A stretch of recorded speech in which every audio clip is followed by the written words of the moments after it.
I like the aesthetic of the transition from the big extension to the pedal. But then when you start getting into versions of them where you're feeling this, right? This is a polyrhythmic technically, because what's actually happening is you're doing with this hand half, and with the other hand 1.5 on the anti-spin, as it's right. So my right was an overhand, and my left was an underhand. So it's 1.5 rotations coming down and half a rotation going up. The anti-spin is 1.5. The in-spin is half.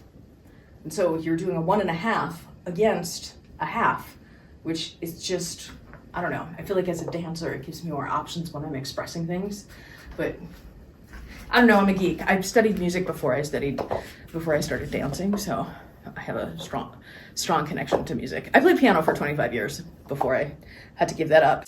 And then I had to give it up because I got tendonitis so bad. I literally, one day, I had it was like this. I had a bottle in my hand and I could not hold it. I lost my grip strength literally overnight. And then they're like, oh, well, you can give up piano or you can give up typing. But I had a career in tech at the time. And so it was not a difficult choice from a practical perspective. Yeah, but I look at this as a gift, because if the universe had not taken me off the piano path, there's no way I would have ever found the Poi path. The Poi path, I came into it as a healing modality, and it's been fantastic for me for that. It's so many things. I love Poi so much. I'm so addicted.